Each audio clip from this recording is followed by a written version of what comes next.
Good evening, everyone, and welcome to the Brian Crombie Radio. I've got Eric Lombardi back with us today. He is a president of an organization that really is trying to stand behind more housing in the Toronto area. He's also a writer with The Hub. He's been quoted and written in the Toronto Star. And I've had the pleasure of interviewing him before from a political standpoint. And he really believes that housing is one of the major issues facing particularly young people today. And he's just recently written a couple of fascinating articles about this topic. Eric, welcome to the show.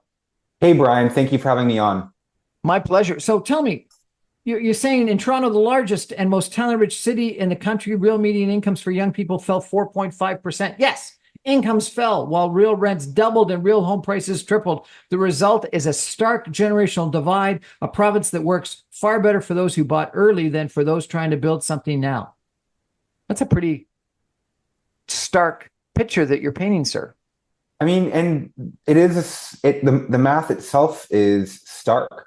Over the last 25 years, we've been seeing, especially in regions like the GTA in Toronto, but also areas like Vancouver, where the high cost of housing has made it a lot harder for young people to actually achieve the milestones of adulthood that were more easily available to other generations. And we have this way of acting like housing is a mystery, that we can't solve it. We don't understand why the math of finding affordable places to live has changed. But the reality is we're actually very much aware of all the major challenges with our housing sector. And it's largely our own choice to not have both better policy that makes housing more affordable, but also to allow housing to become more affordable. And I think with the number of events that we've seen take place, particularly with Trump and the American administration, the attention has fallen away from how damaging the high cost of housing is to both my generation, but also, I think, to the future of the country if we don't fix it. Well, we got to try to figure out what your solutions are, but some of the statistics that you quoted are pretty stark as well. You said in 2000, Ontario's real GDP per capita was 5% higher than the rest of Canada. Today, it's 3% lower. And from 2000, Ontario's real GDP per capita grew just 0.55%, 40% less than the rest of Canada. If Ontario had matched its pre-2000 growth trajectory, the average Ontarian would have an income $22,300 higher today. Since 2000, real incomes for Canadians aged 25 to 34 rose by 20% nationally, but only 6% in Ontario. And in 2022, youth unemployment in Toronto was 10.9%. Today, it's 16.3%. Canada needs a prosperous Toronto. Well, what do you suggest? What are you going to do? If you were in charge, how would you change things? So I think when you look at productivity and economic opportunity overall, what you want is a system that both attracts talent in order to raise productivity. You want capital investment to occur here. And ultimately, you want to move people and goods as efficiently as possible. So when you have housing markets like you do in Toronto, what you end up doing is you raise the premium that talent both costs, but also you make it harder for that talent to locate near where the opportunity is. And so people end up being mismatched with the types of jobs and careers that they can have relative to where they can afford to live. So to me, the fundamental issues in our region are, number one, the insufficient development of our transportation network. I think your listeners in Mississauga will agree that traffic in this region has become a nightmare. It's certainly worse than it was, 15 to 20 years ago. I know I was just a kid then, but I don't remember it being nearly as bad as it is today. And so we really do need to invest far more in our rapid regional metro rail. And this is something that we're actually particularly bad at. So if you look at the projects that are ongoing at the provincial level, they cost multiples of what they do compared to other international jurisdictions. And the result is actually we're building less than we need to be. And then on housing, if people can't imagine themselves having a great quality of life and future here, and people's self-perception of their own quality of life is almost directly tied to what they think they can afford and the satisfaction that they have with where they live, then they're going to make other choices. They're going to, if they don't have the opportunity in Ontario, they're going to go move to Alberta, or they'll move to BC or the Not Maritimes. going to. It's happening already, isn't it? We've got out migration from Ontario, from the GTA to Alberta. Mississauga's Yes, gone down in population. Toronto's gone down in population. Where actually people are voting with their feet already, aren't they?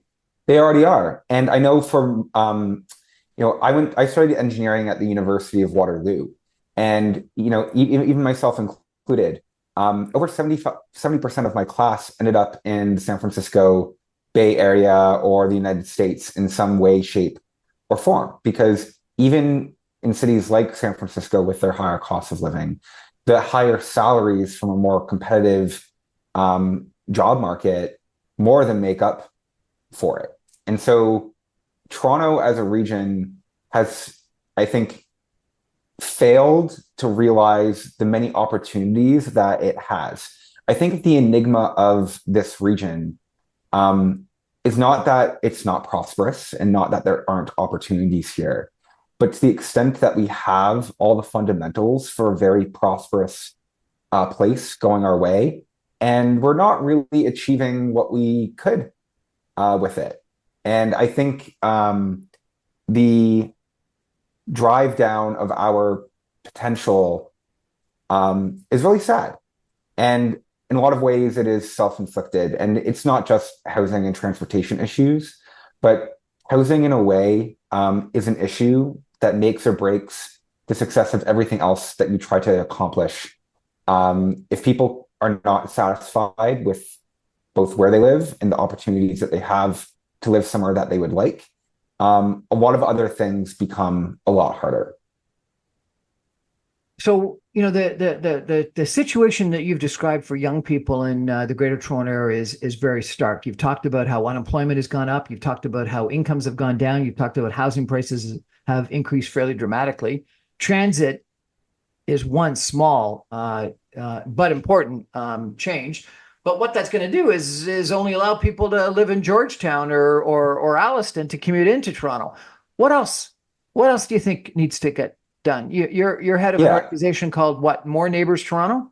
Yeah. So More Neighbors is housing focused. So I can tell you some other things that I think Canada needs for competitiveness at large. And this isn't just about housing issues, but in some ways, the cultural attitude that has created our housing situation has also created our lack of competitiveness. Cultural attitude? Yes. So, Tell me about the cultural attitude. yeah. This is big stuff. So I would say that, it's not just Canada. This sort of afflicts the entire Anglosphere, but we have this sort of not in my backyard disease where whenever someone proposes doing anything at all, there has to be multiple rounds of consultations. Many stakeholders need to be engaged. And the default of our regulatory systems and processes is often to get to no. And if you also look across many of our industries, we actually do have many protected sectors, protected not directly through subsidies and or tariff barriers, but through regulatory barriers. So if you look at like financial services, for instance, we have 6 fairly dominant financial institutions in this country, and then about 400 other very small banking institutions sort of littered across the provinces. Every province has its own regulator, and the federal regulator certainly makes it hard for smaller financial institutions to compete. So you end up with a sector that ends up being less competitive than it otherwise would be. And when you have less competitiveness within a sector, you have a deterrent to investment. And that's bad because what you want is in business investment, because it creates new opportunities for employees. Business investment also results in what are called capital goods, so things that exist and depreciate. And for a whole other variety of reasons, this trickles down into the salaries that people have available to them, et cetera. And so this culture where we've allowed so much of our processes and regulatory systems to be captured by incumbent winners, or this is called regulatory capture, has become a major problem. And to the extent that regulatory capture is the defining challenge in housing, placating existing longtime homeowners over those who might come after them, is actually a challenge that afflicts basically every other sector of Canada's economy in a similar way. Wow, that's quite the thesis. Doesn't a local homeowner have a right to know that the community that they moved into and invested their life savings in buying a house in isn't going to change too much, that there's not going to be too much traffic, that there's not going to be a big 40-story building right next to them that casts a shadow over their backyard, that there's going to be enough spaces in the local school, that there's going to be enough space in the community center and the library, that there's not going to be too much traffic, that the building isn't going to be built too close to their house. Like, don't local owners have a right to say no to group homes in their community, to hospitals in their community, to big apartment buildings in the community? Are you saying that you don't think that local homeowners should have the right to object to things that are going to change the flavor of their local community? I think the how widespread the available vetoes are the problem. Look, I'm not saying that people should have no say in the future course of their city or even their neighborhoods at large. But we end up in a situation, especially in the GTA, where we've restricted so heavily what anyone can do within a neighborhood that you end up having, hey, you need to build a 50-story building on your main arterial road, and that's going to cause construction, and that's going to cause traffic on the major thoroughfare, and that's going to cause traffic bottlenecks a whole bunch of other places as well once you get into it. And so we found ourselves in an odd situation in which this idea that we have say in our community has meant that we've asked all of our politicians to take away our individual property rights to build sensibly the next incremental amount of density. And in cities like Toronto, where we just went through this huge battle over legalizing sixplexes in many of its inner near downtown suburbs, where we're really talking about very modest scale buildings. But if we're not allowing those modest scale buildings that actually don't have major traffic effects because they're typically off street, they're close to public transit, you end up creating this system that no one ends up being very happy with. I don't look at like a 50-story building going up on a block of sort of historic retail and seeing, a whole street get sanitized and saying, yes, like people should be thrilled about that. But the outcomes are happening in ways that upset people, and they don't realize this because of how intensely restrictive we are about what is allowed to be built within a neighborhood itself. And so I do think that there is a level of growing up that needs to happen for a lot of homeowners to say, look, you should have some say in the growth of your community. And things shouldn't change so rapidly that you don't know what place you're in anymore. But a society that's growing is a society that's changing. And the idea that the places that we live shouldn't change should actually be scary, because that means that they're losing opportunity, that there's no new people or new ideas, that we're not getting a recycle of capital that's getting invested in our infrastructure. So we've had this era where a lot of people, I think, got to have their cake and eat it too.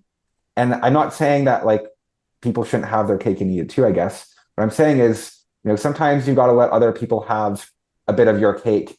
And I think everywhere will be a happier place. This is going to be a fascinating conversation tonight with Eric Lombardi, talking about NIMBYism versus YIMBYism, effectively, and housing regulations. But also, he's suggesting that really is a part of a cultural attitude that we have that pervades our society. It almost sounds like libertarianism, which I don't think Eric's talking about, but certainly a far less regulation in the ability to construct, whether it's housing or pipelines or mines or highways or whatever. Stay with us, everyone. This is going to be an interesting conversation tonight. Back in 2.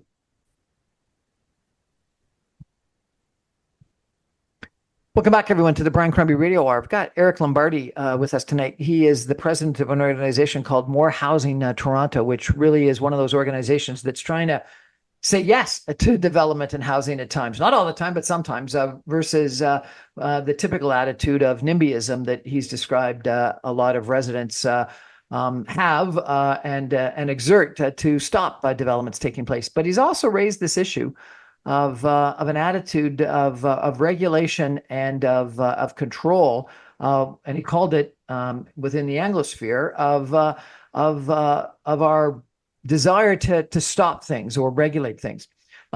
Eric, there's a really interesting book that's creating a lot of attention in the United States called Abundance, written by Yes.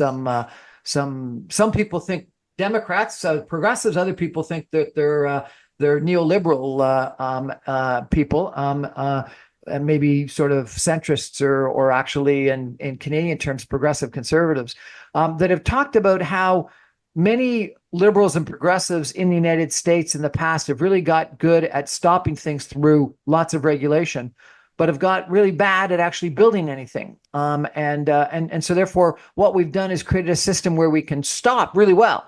We can regulate really well, but what that means is that we don't actually ever build anything. And in their book, they talk specifically about this issue in regards to housing and talk about homelessness and say that actually the progressive cities in the United States have more homeless, which is sort of counterintuitive. One would think that in those more progressive cities, they'd have better policies toward homeless. And so therefore they'd have less homeless. But in fact, San Francisco and New York have far more homeless. And yet the cities that are more conservative and open to development, and they use Houston as an example, end up having a far greater amount of housing supply and far less homeless. And it's almost as if the best social program you can have for people is building a home and building it cheaply and making it available, and so people can get off the street. And it's sort of counterintuitive. It says that regulation and liberal attitudes actually create more problems, and just sort of allow housing to be built solves problems.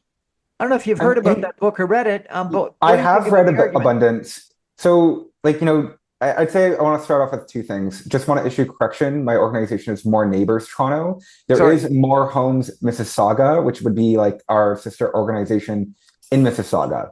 And you should definitely check them out because they do great advocacy work as well.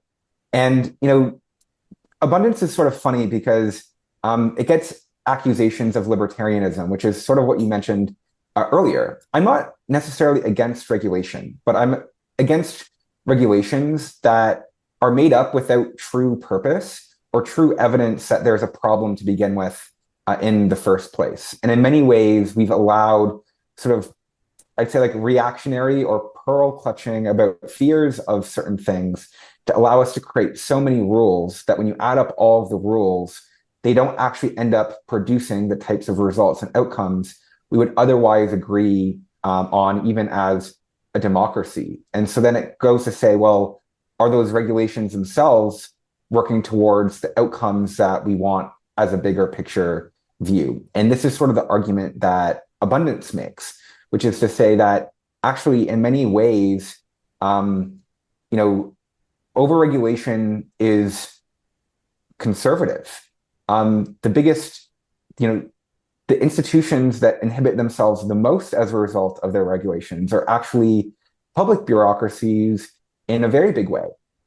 For example, if you look at processes almost always to build public housing, whether it's in the United States or it's in Canada, you would almost always be better off just the government purchasing privately built housing than the public itself building public housing in terms of what the cost outcome is, which I think would shock a lot of people. And, Abundance goes into many of the reasons why, because they layer on so many secondary and tertiary conditions as a result of processes. You have to use certain vendors that meet certain criteria for, diversity, inclusion, etc. Not that all of these secondary goals are bad per se, but once you layer on all of the additional requirements you get far from what your actual And they goal talk about not was. only the requirements, but the reporting on the requirements and the evaluation of the requirements and all Yes. the red tape that the requirements rely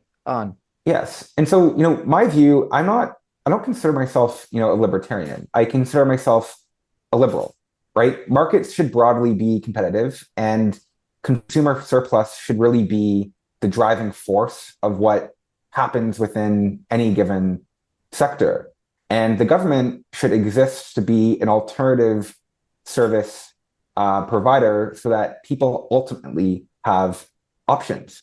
And so governments, in many ways, have stopped seeing themselves as agents of delivery and have instead become agents of control. So instead of building lots of public housing themselves, using their own lands, etc., in many ways, they've fallen back and said, well, we're actually just going to regulate what everyone else does. And I think that there is a more positive sum approach that we can achieve as a society in which government seeks to be excellent in providing its own version of many public goods. And I'd say housing is certainly one of those goods. And there should also be a very a competitive private sector that is, I'm not going to say perfectly free, but freer than today, and also trying to meet the demand of its consumers. And then I think ultimately, as ordinary people, you, myself, others, we will have the benefit of having a plethora of different options when it comes to the types of goods and services that we need to consume, both as our fundamentals, whether it's housing or healthcare, as well as non-fundamentals. So, Prime Minister Carney, our new Prime Minister, is running into this in regards to this new, build stuff in Canada, Bill 5, C5 and Bill 5 in Ontario, where, some people would argue this is what we need to have projects of national value actually constructed in Canada. And other people would argue that it tramples over Indigenous rights and environmental rights and reports and regulations and studies that need and should be done to ensure that we're not trampling on environmental issues and Indigenous rights. Where do you come out on that, sir? So you can put me into a new third column on this item. We also saw that we had Bill 5 and 17 in Ontario, and in many ways, they were similar to the federal Bill 5. And I think the crux of these bills that we're seeing is that the governments in Ontario and several other provinces, as well as the federal government, are recognizing that their approval processes for major investment in energy, mining, and major national infrastructure are so arduous that it basically makes all proposals non-viable in its current form. And so what our governments at both levels have said is, well, actually for things that we see as in the national or provincial interest, we will grant exemptions to some parts of the process in order to expedite approval on things that, we're saying are a strategic priority. I think what is missing as a part of this conversation is really two things that makes me a little fearful. I think number one, our disposition towards investment, particularly if we think our economy isn't going well, should be about getting to yes, and that most investment ultimately is in the national interest. And this means that you can't just grant yourself exemption processes so a bunch of senior liberals can decide what the national interest is and prioritize projects.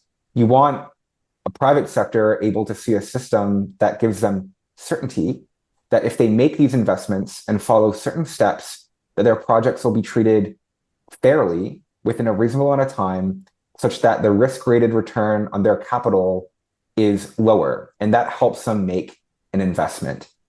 And so that work of actually changing the underlying regulatory system has not been done.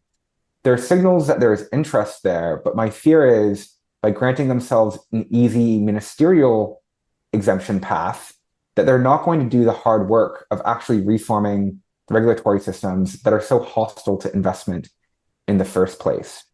One other point I would add to this is it is not a great system in which any proponent of any project, particularly large ones, will get benefit by forging a closer relationship with political leaders. And I think, whether or not these things are abused in this way now, it does open the potential for forms of corruption that I think that we as citizens should be aware of. I think, the conversations around environmental protection and indigenous rights and consultation are important to have. But I think we also need to have them in the sense of there are always trade-offs, and we might be trading off too much for these stages of projects and the outcome, which is the investment itself and creating good jobs and economic opportunity kind of takes a back seat. And I think there's a way to get to yes for everyone involved, but it means doing the systemic change and the legislative change and actually changing the regulatory system. I think right now we're really taking the easy way out with all these exemptions. So bottom line, you say we get to know reasonably easy, but it's very difficult to ever get to a yes. Yes, and we're seeing that now. The way to get to yes is for the ministers in government to think that your project is cute. And that is also not a good outcome, in my opinion. It's interesting. I worked for a very successful billionaire, Jim Pattison, at one point in time.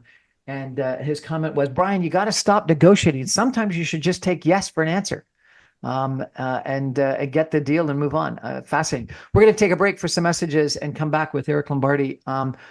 And when we come back, I want to ask him about sort of his involvement and people of his generation's involvement, because one of the things that comes out in many of the articles that, Eric, you've written is that I think part of the problem is this sort of generational divide. And maybe it's, and you don't say this exactly, though I think you effectively say it, if there's too many older people involved in and controlling politics that are making decisions for society and not enough people like you that are involved. Stay with us, everyone. We'll just be back in 2 minutes. Welcome back, everyone, to the Brian Crombie Radio Hour. Eric Lombardi from Mornay Bruce, Toronto. He's also an author in the Hub. He's a financial consultant in the financial services industry. He's a really smart guy. But I got to ask you, Eric, a lot of the stuff that you've been writing, the articles that you've been writing, the posts that you've been making have really talked about this sort of generational divide, how, people that have got homes, own homes, have made this huge amount of appreciation on their homes and have developed a substantial net worth. And unemployment is low, and that young people are really challenged. Unemployment, as you described, is high. Real growth in wages is low, if not negative, and they can't afford their homes. I had a fascinating interview with a chief economist from a deputy chief economist from CMHC that said that when I graduated, homes were 3 to 4 times median household income. Today, they're 15 times median household income. So they've gone up from 3 to 4 to 15. 500% in a generation, or maybe a generation and a half. What's the problem? And, I think that one of the things that I get from some of your writing is that you think too many people of my age and older are running the system, and maybe we need some young people like you involved. Is just the fact that people like you aren't voting, aren't running, aren't in politics, aren't in charge part of the problem? I mean, there's always a generational lens to politics at all times, right? If you read a book like The Fourth Turning, there's actually a lot of predictions about how certain generations come in. They have inclinations because generations have common experiences that form common outlooks and perspectives. And I don't necessarily think that there's like an inherent hostility from an older generation to young people. I do think that, one would think we'd want our kids to do well. It's easy oftentimes to vote things that are in your own self-interest and not necessarily always see, well, what are the trade-offs that I'm making? And I think that what we've seen over the last, 30 years of policymaking in Canada is that when trade-offs are considered, and they're considered at all, the impacts that a certain decision will make on young people at a systemic level are either an afterthought or just not considered at all, right? So, for example, like if we look at the housing system that we have in the GTA, many of the problems and challenges that we have trickle down from a decision in the 2000s called the growth plan. And in that growth plan, we created both growth centers, so we said, hey, here are a couple of areas where we're going to allow much more high density development. And we created a green belt. So we said, you know what, we're going to put a limit onto suburban sprawl. We're going to build less single family homes. We determined that, they're bad for municipal finances, et cetera. Well, in many ways, that was a very convenient decision for all the generation that had bought, especially in that decade where housing was quite affordable, and got to feel good about the environmental choices that they were making for the region, but also didn't have to have any trade-offs. Like, well, where are we going to build new housing? Well, still not in our neighborhood. We didn't go sort of end single family zoning when we did that. And so well, we've created a land monopoly now within the GTA as a result of these choices. And even though that was considered a little bit at the time, it wasn't really considered in a major way. And so who sort of felt the consequences of So the are you actually trade-offs agreeing with Doug Ford that we should open that we made? Well, I'm not necessarily saying I'm agreeing, pave the green belt or anything, but I'm saying that all choices have consequences. And if we're going to say, hey, we want to preserve the green belt because we value this agricultural and environmental land around the GTA, then what you've got to say is, well, maybe we need to be less restrictive about allowing different types of housing to be built in our old suburban neighborhoods. But that trade-off was barely acknowledged. And I think, even to some degree, a lot of people benefited because all it meant is that their property values through their land value are now in a constrained environment, which means that they are going up. And even when we talk about, things like, hey, well, should the price of housing come down? Even the framing that we hear from politicians is, well, so many people are relying on their home equity for, their retirement income. And we don't have the conversation of, well, should people prepared better for retirement? Like maybe it's, that their standards of living that we need to question more than, the young person who's expected to pay a premium their entire life to afford to pay out, that equity. And even when we talk about the potential for lower home values, the people who are going to be most harmed by that aren't people who've owned homes since, the 1990s. It's going to be people who bought in the last 5 years. So either way, the burden of change in this system actually probably falls more hard on young people, no matter what, than it does on older Canadians. But you would never know from the framing that we have in these dialogues. And so that just goes to show you the strength of, your generation in politics. And I'm not saying it's unexpected or that it's malicious. It's just a fact that we ought to recognize, because if we do, it means that we might force ourselves to grapple with the trade-offs that we're making. I mean, I think OAS or old age security is another great example of a system that's kind of like this.